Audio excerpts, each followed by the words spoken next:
Nos estamos olvidando la grabación. Pero bueno, creo que no hemos avanzado muchas diapositivas.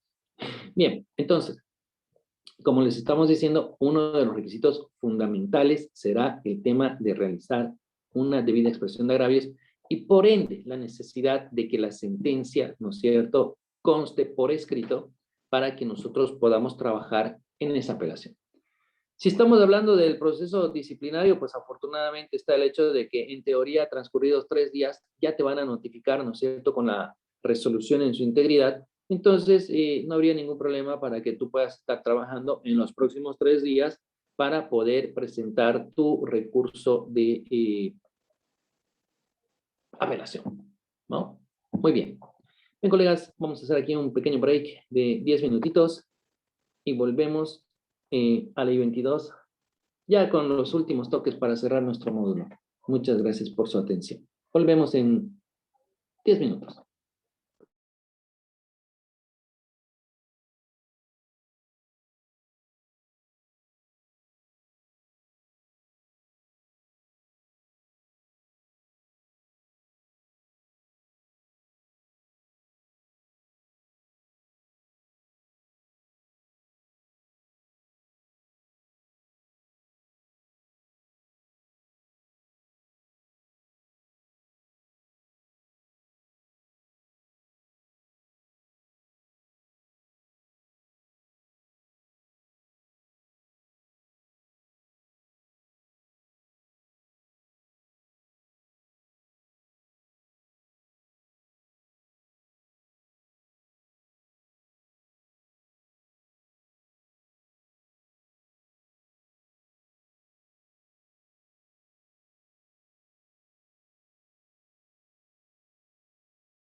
Ay, qué mal.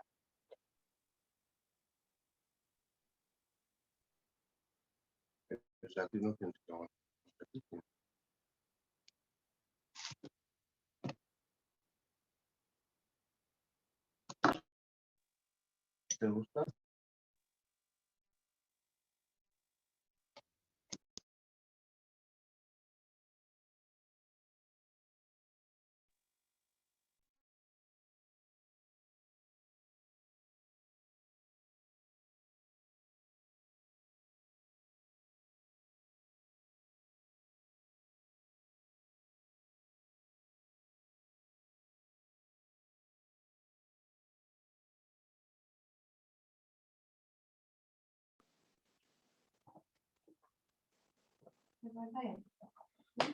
Bien, ya estamos de vuelta. Permítanos, por favor, un segundito. Ya. Está hablando el tiempo, ¿no? Y sí, ya nos toca volver. Ya. Bien. Sí. Vamos. Bueno, entonces se entiende que si nosotros vamos a poder desarrollar adecuadamente nuestra expresión de agravios, por lo menos vamos a lograr que se pueda considerar, ¿no? Que se pueda considerar para que sea revisado esto en el fondo, ¿no? Esto de la expresión de agravios, les decíamos, en materia civil, en materia familiar, prácticamente en cualquier ámbito. Hay que cumplir con la expresión de agravios. Bueno, una vez que nosotros hayamos planteado el recurso ante el sumariante, se supone que este va a correr en traslado de la parte contraria, la misma que va a tener un plazo de 48 horas para absolver el mismo.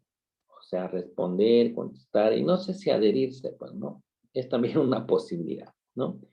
Como es de naturaleza el mismo, también se podrá optar, quién sabe, por adherirse a dicho recurso. Con o sin pronunciamiento de la parte contraria, el sumariante procederá a emitir al Tribunal de Apelación a remitir, ¿no es cierto?, en un plazo no mayor a 48 horas. No se olviden que el que ha emitido la resolución es el sumariante.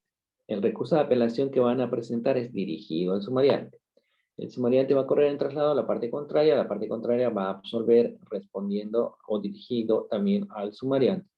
Y el sumariante, una vez que cumplamos con todos estos procesos o trámites, recién va a proceder a la remisión de todo, pues, al superior en grado en un plazo no mayor de 48 horas.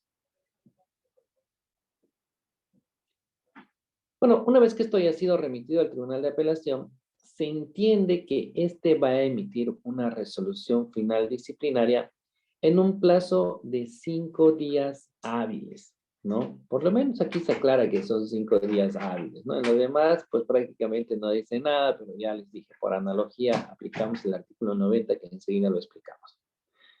En una segunda instancia, se considera como un proceso de puro derecho, ya que se prohíbe la producción de pruebas. Bueno, cuando nosotros hablamos de una segunda instancia, incluso en materia civil, excepcionalmente se puede producir algún medio probatorio. Esto es, si es que en primera instancia se ofreció algún medio probatorio que por fuerza mayor no haya sido factible de producción, ¿no?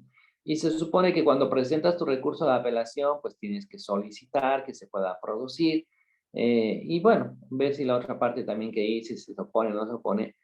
Posiblemente, es poco probable, sí, que en un proceso civil, por ejemplo, se abra una etapa probatoria en segunda instancia, ¿no? Por lo demás, esta segunda instancia más bien tiene más connotaciones de un grado de casación, ¿no? En grado de casación, ustedes saben que el grado de casación es un proceso considerado de puro derecho, por eso es que no se habla de producción de medios probatorios.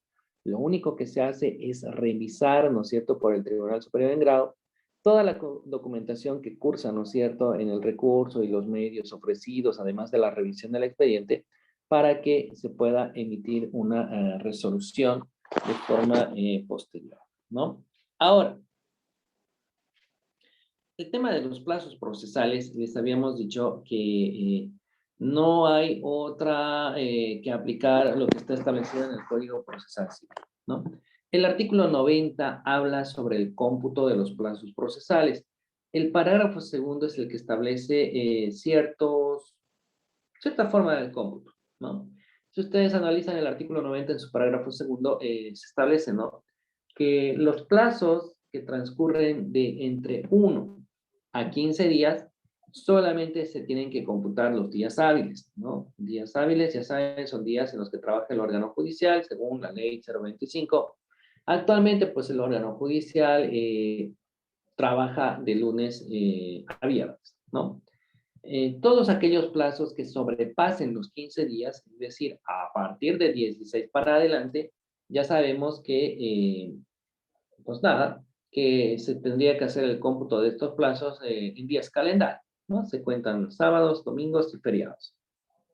Con la disyuntiva de que si el plazo se cumple en un día inhábil, claro, tenemos que ir al día hábil siguiente, ¿no? Lo mismo pasará los 3 días para la apelación, digamos, ¿no? De repente nos notifican un día martes, bueno, pues si fuera martes, miércoles, jueves, viernes, se cumpliría el viernes. Si fuera un jueves, viernes, no se cuenta sábado, no se cuenta domingo, lunes, martes recién tendría que poderse presentar el recurso, ¿no? Solamente días hábiles, ¿no? Con la excepción de que si el día que se cumple es un día inhábil, pues buscamos al día hábil siguiente hasta el último momento hábil del día, ya no es a primera hora ni mucho menos, ¿no? Formas de la resolución final disciplinaria. Mm, Imaginamos que han tomado como cierto parámetro lo que estaba en el artículo 218, ¿no? El parágrafo segundo, en sus distintos numerales del Código Procesal Civil, establece las distintas formas del auto de vista. En la ley del notariado no está así tan amplio, por supuesto, ¿no? Porque no es una ley tan amplia y desarrollada como la normativa civil. Pero a ver, para hacer una breve comparación. 218, el parágrafo segundo establece cinco formas, ¿no?, del auto de vista. Inadmisible, confirmatorio, revocatorio, anulatorio, y el parágrafo tercero habla sobre resolver en el fondo, ¿no? 5 formas del auto de vista. En este caso, el Tribunal de Apelación tiene menos formas de sacar su resolución final disciplinaria, ¿no? Por ejemplo, tenemos la confirmatoria total o parcial, ¿no? Esto quiere decir que la resolución del sumariante es correcta, es adecuada, ¿no? Y que técnicamente hubiese realizado una adecuada interpretación, una adecuada valoración, es decir, un adecuado desarrollo del proceso en general. Ahora que también esto puede confirmarse parcialmente, ¿no? Entonces, estaríamos hablando de que, quién sabe, algún aspecto no va a ser contemplado al momento de confirmar la resolución. Va a haber una modificación, ¿no? Otra de las formas de la resolución final disciplinaria sería revocatoria. Puede ser una revocatoria total o puede ser una revocatoria parcial, ¿no? En este caso, se entiende que puede dejar total y completamente sin efecto la resolución del sumariante, debiendo dictar una nueva resolución en base a los lineamientos emitidos por el tribunal ad hoc. Por eso es revocatoria. Es revocatoria porque se va a dejar sin efecto la resolución, ¿no es cierto? Lo que quiere decir que va a volver donde el sumariante y el sumariante tiene que volver a emitir su resolución, pero se entiende que le van a dar nuevos lineamientos como que apuntando a una resolución diferente, ¿no? A una resolución diferente. Esta, como decíamos, ¿no? Esta resolución disciplinaria puede ser con una revocatoria total o solamente puede revocar parte, ¿no es cierto?, de la resolución del sumariante. Pero una revocatoria es como suprimir esa resolución y que el sumariante tenga que hacer una nueva resolución. ¿Qué recursos existen dentro del fenómeno del proceso disciplinario? Uno de los pocos recursos, además del de apelación, es el recurso de complementación y enmienda, ¿no? Una vez notificadas las partes con la resolución final disciplinaria, de segunda instancia, estas tendrán todavía la posibilidad de plantear el recurso de complementación y enmienda, al igual que ocurre, ¿no es cierto?, en materia civil, dentro de las 24 horas de haberse emitido la resolución. Este recurso de complementación y enmienda, bueno, mucho se ha discutido en la doctrina si es verdaderamente el planteamiento de un recurso o no, o si fuera más bien una cuestión más de subsanación, ¿no? Bueno, pese a que ha habido una gran discusión sobre si es o no es un medio de impugnación con toda la extensión de la palabra, pues actualmente todavía se encuentra contemplado como un medio de impugnación, ¿no? Hay que tomar en cuenta que este recurso tiene dos ámbitos de acción, ¿no?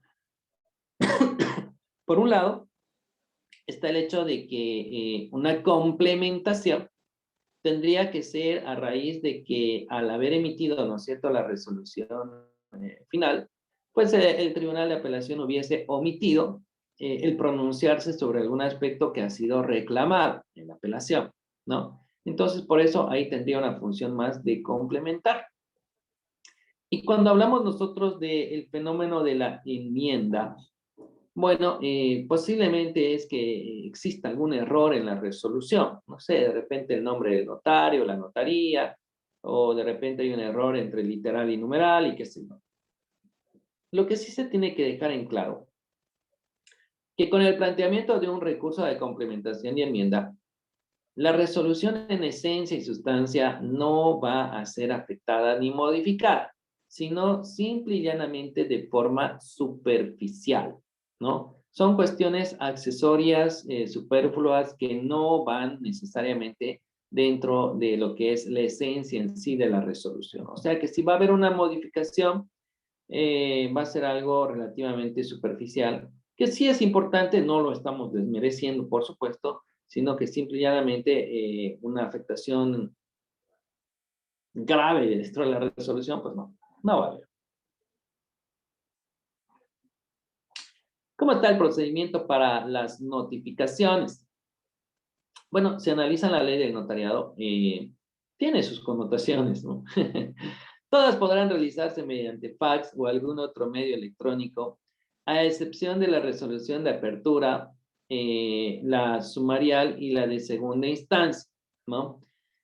Claro, es que estamos hablando de resoluciones judiciales, bueno, resoluciones disciplinarias, que serían las actos dentro del proceso disciplinario, que serían técnicamente pues los más importantes, ¿no?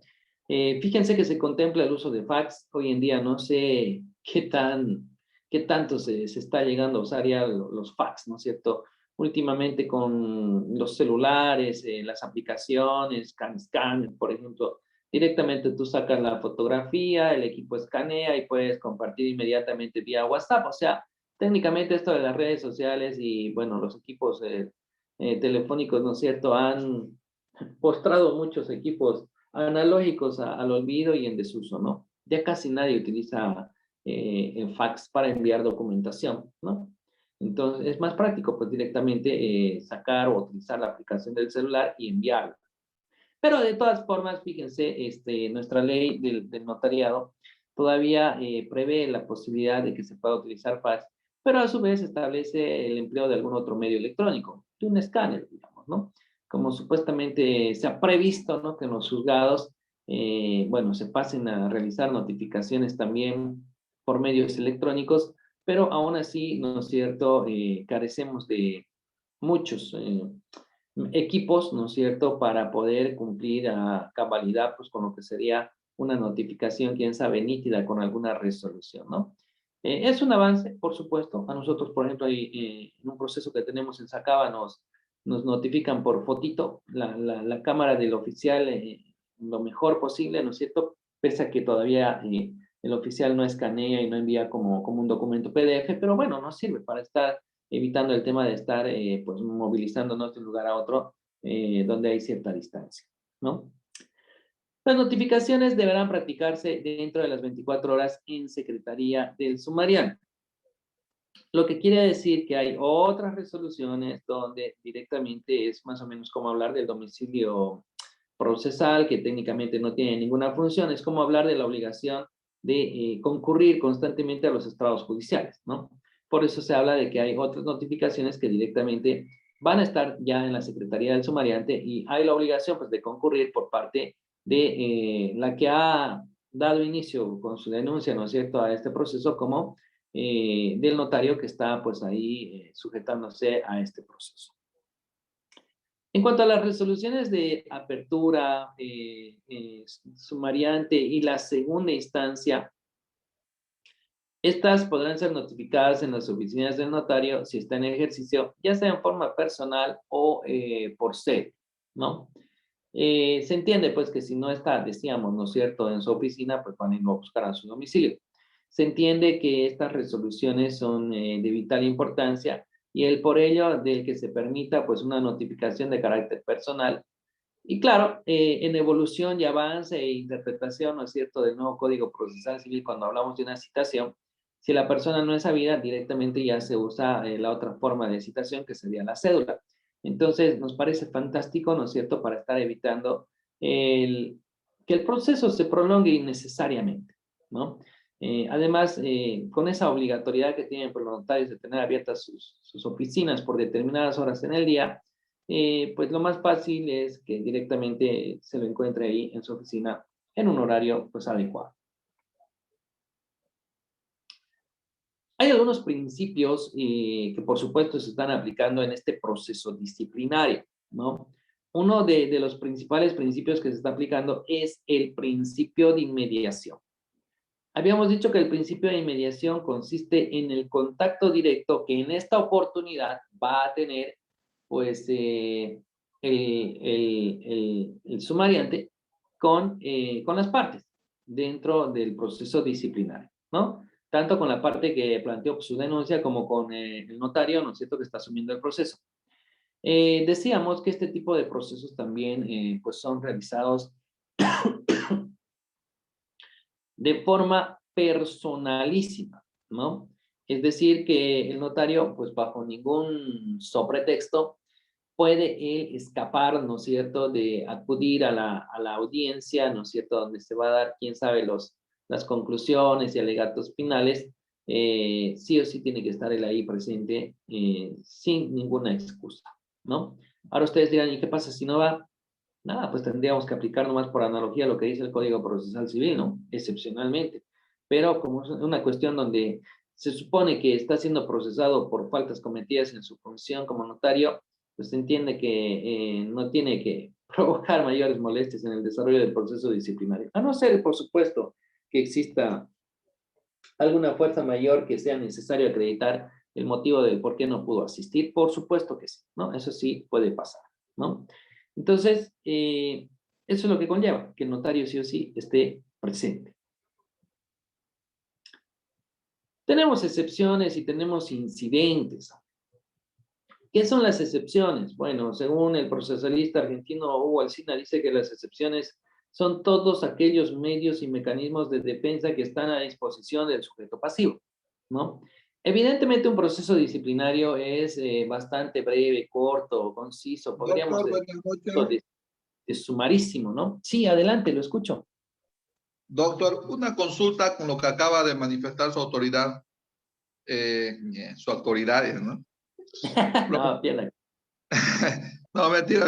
No, no. Doctor, con respecto a lo que usted acaba de decir de que se debería aplicar una norma supletoria en caso de que el notario no asista a su audiencia, ¿a qué se refiere? ¿A declarar la rebeldía o en su defecto a continuar la audiencia No, no, no, no. como Me rebelde? refiero. ¿A qué norma supletoria? Cuando digo, ¿a qué artículo supletorio del Código Procesal Civil? Me refiero a que la suspensión por única vez, ¿no? Lo que establece el 365 en su parágrafo segundo y tercero del Código Procesal Civil, ¿no? En caso de inasistencia de una de las partes, excepcionalmente y por una sola vez, se va a suspender la audiencia, ¿no es cierto?, donde se le va a dar un plazo de 3 días a la parte que no ha concurrido para que pueda justificar documentalmente el por qué no ha podido asistir a la audiencia, ¿no? Se supone que tiene que presentar un justificativo, pues una prueba documental que acredite la fuerza insuperable, ¿no? Si no A eso justifica, sería. ¿cuál sería su sanción? Nada, directamente va a ir, ¿no es cierto?, a una siguiente audiencia donde la otra parte pues expresará, ¿no es cierto?, sus alegatos finales y nada, con eso terminará directamente el proceso, ¿no? Lo que pasa es que no es lo mismo que un proceso civil donde hay una pretensión, donde las partes, pues una pide lo que quiere y la otra resiste. Este es más que todo un proceso de tipo sancionatorio, ¿no? Donde tiene que probar y demostrar el que presenta la denuncia el hecho de que el notario sí cometió la falta y el notario lo que tiene que hacer es presentar todas las descargas que tiene para poder salir airoso del proceso, ¿no? Entonces, va a haber una sola audiencia y la audiencia es para alegatos finales. Por último, no sabemos cómo lo va a interpretar, ¿no es cierto?, el sumariante. Él puede estar interpretando también lo que tendría que ocurrir en una audiencia complementaria, ¿no? El 368, ¿qué dice? El 368 dice que se podría suspender, ¿no es cierto?, la audiencia por una sola vez si es que faltara algún medio probatorio por diligenciarse, que no ha podido diligenciarse en su momento, ¿no? Y nada, si una de las partes no asiste, igual nomás se desarrolla la audiencia complementaria, ¿no? Entonces, de repente, el sumariante lo interpreta en ese sentido. Ah, no vino muy bien la parte que está que haga sus alegatos y nada, sacamos resolución de acá a 3 días, ¿no? Puede ser también que lo interprete de esa forma. Ya la circunstancia y el hecho demostrará en su momento cómo el sumariante puede interpretar esto. ¿Quién sabe? El sumariante ni conoce nada del Código Procesal Civil, no vino y listo, punto, muy bien, ya está, se desarrolla la audiencia y listo. El que está bien y el que no está, ni modo. Puede pasar de todo, estimado doctor, ¿no? Gracias, doctor, gracias. No tiene por qué. Ahí ya hay que ver la participación de los abogados que estén asesorando y el conocimiento y la destreza y la experiencia que tenga, ¿no es cierto?, el sumariante. Bien. ¿Qué pasa con las excepciones? Bueno, decíamos, aquí no estamos hablando de todas las excepciones, por ejemplo, que aparecen en el Código Procesal Civil en el artículo 128. Aquí estamos hablando de que solamente pueden presentarse algunas excepciones, no todas, ¿no?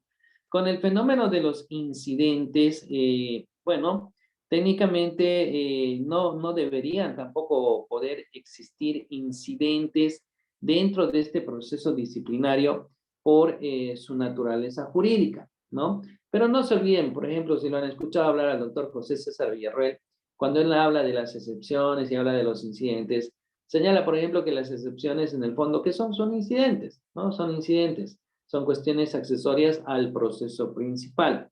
En este tipo de proceso disciplinario, por supuesto, hay que poner especial atención porque excepciones muy contadas, ¿no? Muy contadas las excepciones y los incidentes, pues difícilmente se va a poder plantear un incidente. Fíjense, la norma notarial establece ciertas excepciones que sí pueden ser planteadas al momento de presentar los descargos de la apertura del proceso. Estamos hablando, por ejemplo, de la excepción de prescripción, ¿no? Ya habíamos señalado qué es la prescripción. En este caso, de repente, el notario está siendo acusado, digamos, de una falta grave que ya hubiese suscitado hace más de 2 años, ¿no? Entonces, ahí por supuesto que correspondería, ¿no es cierto?, el planteamiento de la excepción de prescripción. Otra de las excepciones que aparece es la excepción de cosa juzgada. Prácticamente es un principio general, ¿no es cierto?, el cual establece que nosotros no podemos ser pues juzgados 2 veces por la misma comisión de un acto jurídico, ¿no? Entonces, de repente ya se ha procesado al notario con anterioridad, no se puede pretender pues volverlo a procesar por el mismo hecho. Tendría que ser, quién sabe, la misma falta pero cometida contra otra persona o quién sabe contra la misma persona pero cometida contra en otro momento diferente. No, déjamelo. Ah, sí, por favor. Entonces hay que analizar con calma. No es nomás de decir, ya ha sido procesado, de repente es una falta distinta cometida en momento distinto, ya está en gestión distinta, ¿no? Bien. La exclusión o eximentes de responsabilidad, bueno, ustedes saben, por ejemplo, que el notario excepcionalmente podría, por ejemplo, no sé, pues de repente de alguna emergencia estaría dando servicio notarial a algún pariente, ¿no? No se olviden que el notario no puede prestar su servicio notarial a sus parientes por los grados de consanguinidad y parentesco, ¿no es cierto?, hasta el cuarto grado y tampoco hasta el segundo grado de afinidad, ¿no? Que necesariamente esas personas tienen que ir a buscar el servicio notarial de otro notario. Entonces, habrá que ver, ¿no es cierto?, en qué fenómeno podría, ¿no es cierto?, demostrar él o justificar, ¿no es cierto?, el hecho, como lo que ocurre, pues más o menos en materia penal desde otro ámbito, ¿no? Cuando hablamos de un atenuante o cuando hablamos de un agravante. Aquí estamos hablando de posiblemente alguna situación muy excepcional por la cual el notario se haya visto forzado, ¿no es cierto?, a prestar el servicio notarial. Eso también lo podría plantear a título de excepción, ¿no? Para ver más o menos el grado de responsabilidad. Pero bueno, de todas formas, todas estas excepciones van a ser resueltas con la resolución que va a emitir primero el sumariante, ¿no? ¿Qué pasa con el tema de los recursos? En cuanto a los medios de impugnación judicial, ya han visto ustedes que el proceso disciplinario, pues técnicamente no podemos hacer la gran gama de uso de recursos como están contemplados, no sé, pues en el proceso civil, ¿no? En el proceso civil hay el recurso de reposición, tenemos el recurso de reposición bajo alternativa de apelación, también podemos plantear apelación directa, tenemos el recurso de casación, ¿no es cierto? Entonces, técnicamente existe una buena gama de recursos para el proceso civil. Pero si nosotros empezamos a hablar, por ejemplo, de este proceso disciplinario, fíjense que apenas vamos a poder pues plantear un recurso de complementación y enmienda y ni siquiera se contemplaría este recurso de complementación y enmienda para la primera resolución que emite el sumariante, ¿no? Directamente el recurso de complementación y enmienda solamente estaría habilitado para el recurso, para la resolución final disciplinaria que va a emitir el Tribunal de Apelación, ¿no? No es algo novedoso, no vayan a confundirse también ustedes, colegas. En teoría, según nuestro Código Procesal Civil y según la doctrina también, el recurso de complementación y enmienda solamente estaría para aquellas resoluciones que resuelven fondo, ¿no? Estamos hablando que se podría plantear ante una sentencia, ante un auto de vista y un auto supremo, ¿no? Y claro, si hablamos de un auto definitivo, ¿no? También se podría usar un recurso de complementación y enmienda, pero no procedería, por ejemplo, para un auto interlocutorio, ¿no? Y a veces hemos visto nosotros algunos procesos donde el juez está ya medio que aburrido con la parte y justo plantea su recurso de complementación y enmienda y bueno, pues empieza el juez a señalar de que esto no corresponde porque solamente estaría para otras resoluciones que resuelven el fondo de una controversia y no así aspectos formales. Fíjense que acá el recurso de complementación y enmienda solamente estaría habilitada para la resolución final disciplinaria, la que es emitida por el Tribunal de Casación, o perdón, de apelación, no así para la resolución que va a emitir en primera instancia el sumariante, ¿no? Así que mucho cuidado con eso. Otro de los recursos, y bueno, el último recurso también que está pues latente para que podamos utilizarlo sería el recurso de apelación, ¿no?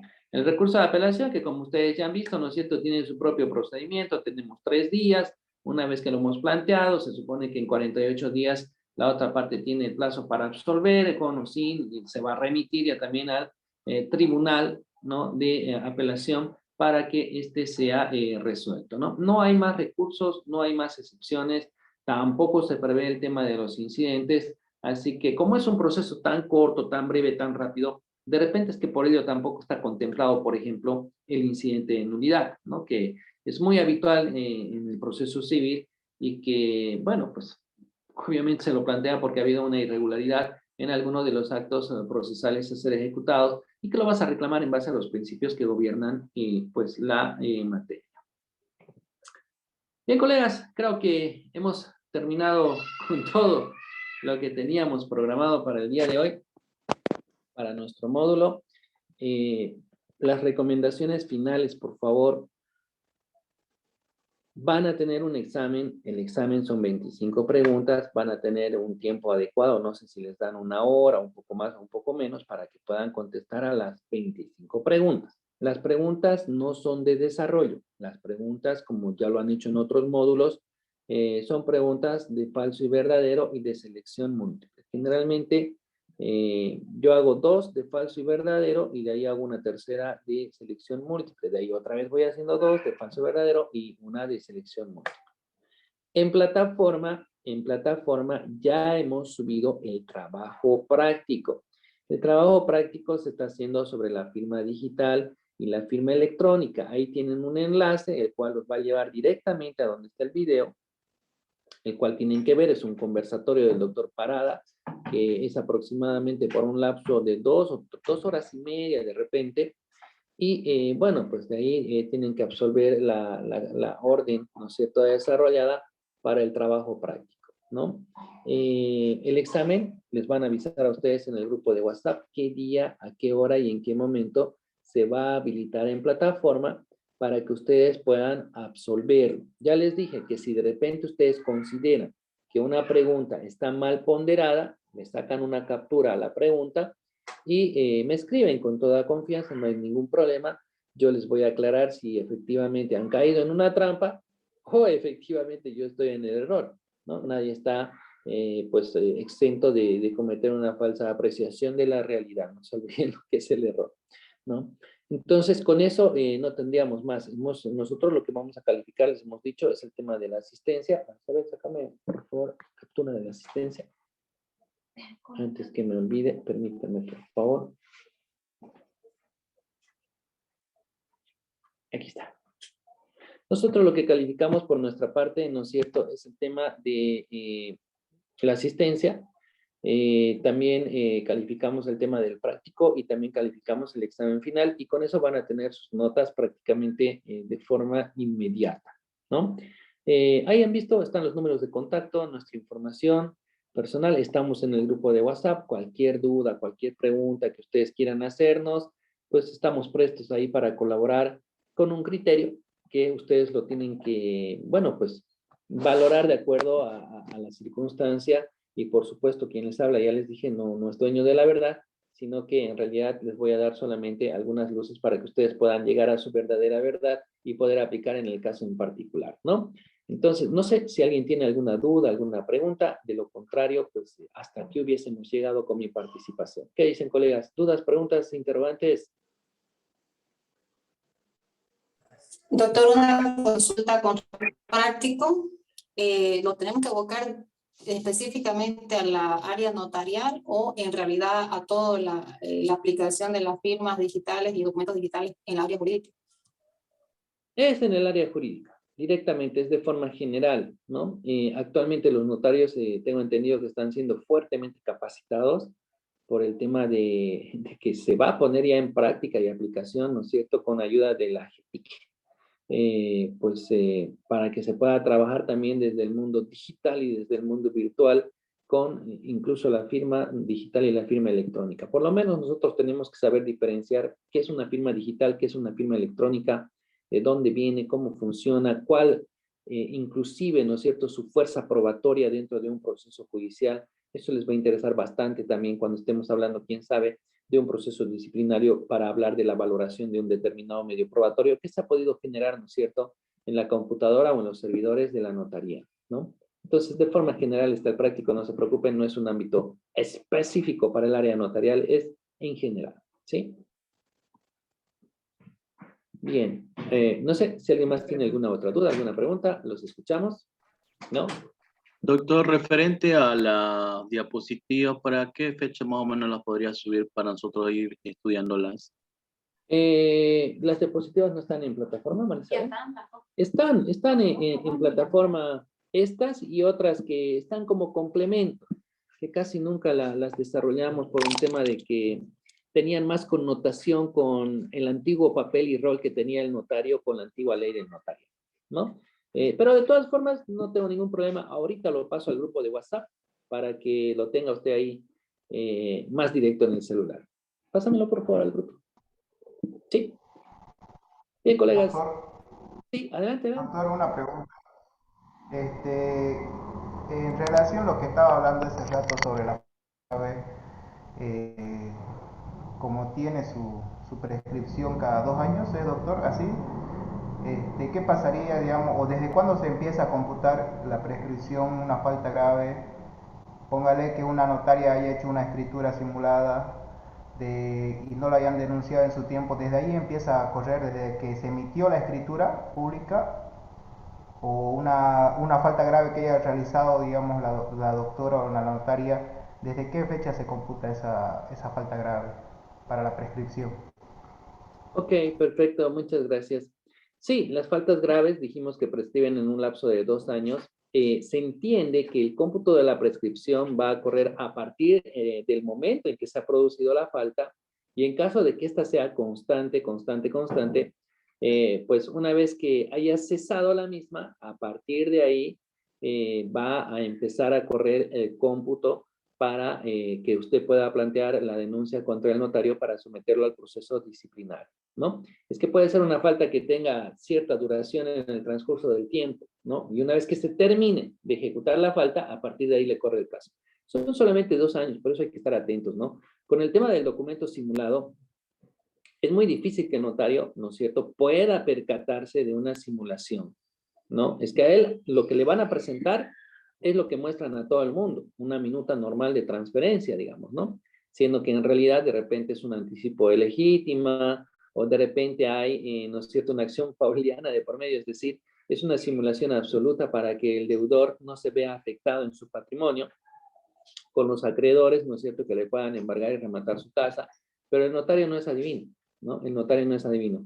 Ya sería muy directo que el notario agarre y proceda, por ejemplo, a certificar un documento privado de firmas y rúbricas que diga contradocumento aclarativo, ¿no? Ahí sí, ahí sí ya estaría. Eso sí, cualquiera se da cuenta que es pues la prueba de la existencia de una simulación, ¿no? Pero el otro documento difícilmente se va a poder percatar, así que nada, hay que estar atentos nomás para revisar y no caer en un descuido, ¿no? Muchas gracias, doctor. No tiene por qué. Bien, colegas, ha sido un gusto, ha sido un placer. Les deseo el mejor de los éxitos para los que son notarios y para los que quieren serlo, pues que les vaya muy bien y que logren todos sus objetivos. No olviden que no hay que perder el incentivo de la capacitación en todas las áreas. Si yo quiero ser notario, tengo que manejar todo, ¿no? Tengo que manejar comercial, tengo que manejar civil, tengo que manejar familia, ¿no es cierto? Entonces, es casi manejar una multiplicidad de disciplinas para hacer un buen trabajo y no tener problemas. Y nunca está de más consultar con los demás, ¿no? Con su propio grupo de notarios, con alguno de sus profesores, para eso estamos, ¿sí? Bien, que tengan entonces el mejor de los éxitos. Muchas gracias, buenas noches para todos. Conmigo, hasta una próxima oportunidad. ¿Quién sabe? En procesal civil dicen, ¿no? Bien, un abrazo para todos. Buenas noches. Buenas noches. Hasta luego, doctor. Muchas gracias. Hasta luego, doctor. Buenas noches.